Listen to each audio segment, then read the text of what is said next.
Good morning mga sir. So ito, meron tayong mga Civic dito. Ito yung mga Civic natin ito yung Civic natin dati. Sold na to. Kaka-sold lang natin. Ito yung sinabi ko na hindi pa nakakarating sold na.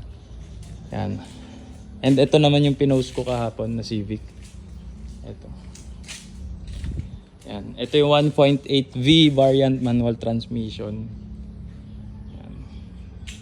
And ito naman yung 1.8V variant na manual transmission na 2008 equipped with ABS. So yan, nakamags na siya ngayon. Yan, kitang-kita nyo, napakakinis, napakakintab. And parang mirror. Parang salamin yan mga sir. Same din sa isa, pero may mga, syempre, hindi na kasing kinis na ito yung isa. Ayan. Malinis yung loob na ito. All stock talaga. Yan. So sold na to. And naka HKS muffler na to, Jasma. Burn tip. Yan. Naka red emblem. Kompleto. Napakakinis na ito mga sir. So ito yung Civic natin. Ngayon wala na. Hindi pa kami nagpicture pero magpipicture kami mamaya or bukas. So sold na to. And ito na lang yung available. Tsaka yung red ko sa bahay. Pero hindi ko sure kung ipo-4 ko yung red sa bahay. Yan. So, maayos yung mga Civic natin. Pero ito kasi, compared dito, talagang ito walang pagawain. Talagang walang paint chip. Talagang as in, napakakinis. Yan, kitang-kita nyo naman. Ito, makinis din naman siya. Pero, syempre, meron na rin kasing medyo, may mga part na medyo masakit na rin sa mata.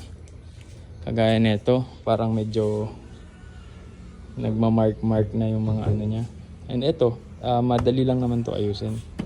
So mapapaitim ulit natin yan. Yung mga paint chips na rin, ayan. So ito nga pala mga sir is 285,000 negotiable. Negotiable yan upon viewing. Madali naman tayong kausap. Ayan. And ito sold na to. I-declare ko ba kuya yung price? So ito, na-sold natin to for 305,000. As in, tingnan nyo naman. Napakaganda. Wala kayong masasabi. And sa mga naghahanap ng Civic na stock na walang sakit ng ulo, ito yun. 4 keeps kasi talaga to, hindi to pang benta. Pero tingnan nyo. Napakaayos. So ito, syempre may mga pagawain siya konti, pero at least kahit paano naman, mani-negotiate naman natin. And registered pala to, walang issue sa makina. Fresh ang engine nito. Napakita ko naman kapon sa video. Yan. So ito lang talaga yung video natin for today. So sold na ang ating Civic 2008 ABS. So V variant manual transmission.